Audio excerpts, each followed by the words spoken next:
नवरात्रे में सबसे पहले शुभ मुहूर्त में कलश स्थापना की जाती है। इसके बाद देवी देवताओं के आवाहन किया जाता है। इसीलिए पूजा पर बैठने से पहले कलश स्थापना के लिए कलश को तैयार कर लेना चाहिए। इसके बाद इस विधि से कलश स्थापना करनी चाहिए। वैदिक पंचांग के अनुसार प्रतिपदा तिथि 8 अप्रैल को रात 11:50 से आरंभ होगी और इसका समापन 9 अप्रैल को रात 8:30 पर होगा। चैत्र नवरात्रे कलश स्थापना का शुभ मुहूर्त 9 अप्रैल को कलश स्थापना के लिए सबसे अच्छा मुहूर्त 11:57 से 12:48 तक रहेगा। कलश स्थापना की सामग्री। चैत्र नवरात्रे में कलश स्थापना के लिए जौ बोने के लिए मिट्टी का पात्र,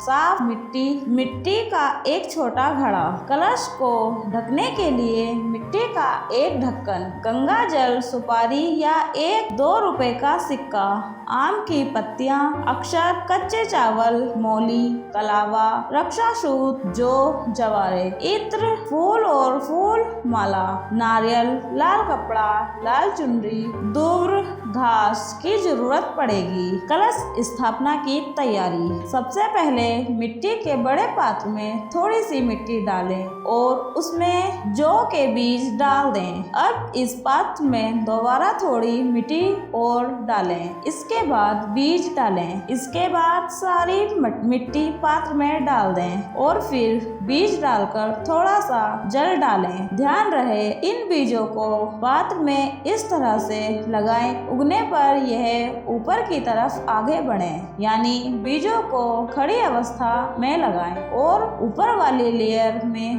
बीज अवश्य डालें। अब कलश और उस पात्र की गर्दन पर मौली बांध दें, साथ ही तिलक भी लगाएं। इसके बाद कलश में गंगा जल भर दें। इसी में सुपारी, इत्र, धूप, घास, अक्षत और सिक्का भी डाल दें। अब इस कलश के किनारों पर 5 अशोक के पत्ते, आम के पत्ते भी रख सकते हैं। रखे हुए कलश को ढक्कन से ढक दें। अब एक नारियल लें और उसे लाल कपड़े या लाल चुनरी में लपेट लें। चुनरी के साथ इसमें कुछ पैसे भी रखें। इसके बाद इस नारियल और चुनरी को रक्षा सूत्र में बांध दें। इसके बाद सबसे पहले जमीन को अच्छे से साफ करके उस पर मिट्टी का जौ वाला पात्र रखें। उसके ऊपर मिट्टी का कलश रखें और फिर कलश के ढक्कन पर नारियल रख दें। आपकी कलश स्थापना संपूर्ण हो चुकी है। इसके बाद सभी